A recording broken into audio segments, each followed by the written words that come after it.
प्यारे देशवासियों, मैं आप सभी को बहुत बहुत अभिनंदन करता हूँ, वंदन करता हूँ, अभिनंदन करता हूँ, साधुवाद देता हूँ। आप से कुशल होंगे। मैं आज आपको ऋषि दयानंद का एक प्रवचन सुनाना चाहता हूँ। ऋषि ने कहा कि एक में भक्ति भली भांति होती है, एक में भक्ति, दो में पढ़ना, तीन में संगीत जो गायन होता है, तीन में संगीत भली भांति गाया जाता है, चार में पथ चलना। ऋषि ने बताया चार मनुष्य इकट्ठे होकर के पैदल चलते हैं। ऋषि के समय तो पैदल चलते थे, तो वो तो उसी समय के अनुसार कह रहे हैं। चार में पथ चलना बहुत अच्छा बताया। पांच इकट्ठे होकर के अगर खेती किसानी करते हैं तो उसमें ऋषि ने बताया बहुत बड़ा फ़ायदा होता है। और फिर आगे ऋषि ने बताया कि बहुत से इकट्ठे होने के बाद में तो फिर युद्ध भली भांति हो जाता है। प्यारे सज्जनों, मेरा कहने का मतलब यही है कि ऋषि मुनियों ने, महापुरुषों ने जो हमें बात बताई है, उन बातों के अनुसार अगर हम चलेंगे तो हमारे बहुत बड़ा फ़ायदा होगा।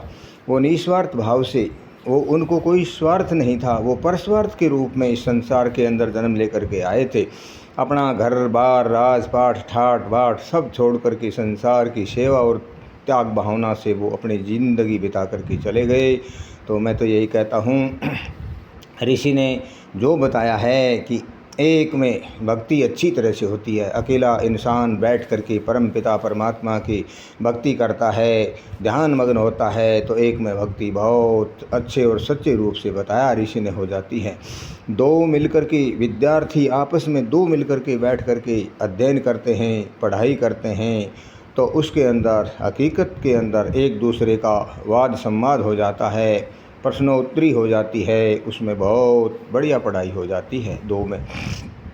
तीन में ऋषि ने बताया कि तीन इकट्ठे होकर के संगीत करते हैं, गायन करते हैं, तो उसके अंदर राग बहुत अच्छी निकलती है, अच्छी तरह से वो गायन पेश किया जाता है, बड़ी सुंदर माहौल हो जाता है। और उसके आगे बताया कि चार व्यक्ति इकट्ठे होकर के पैदल मार्च कर रहे हैं, पैदल यात्रा कर रहे हैं, तो उसमें किसी भी प्रकार की कोई समस्या नहीं आएगी। ऋषि के ज़माने के टाइम की बात है ये, तो उस समय तो पैदल चलना अकेले के लिए बहुत कठिन था। चोर डाकुओं का भय, बदमाशों का भय, हिंसक जानवरों का, जंगली जानवरों का भय, पैदल यात्रा में समस्या होती थी। इसलिए ऋषि ने बताया कि चार इकट्ठे होकर के अगर यात्रा करते हैं तो वो बहुत भली भांति अपना लक्ष्य प्राप्त कर जाते हैं।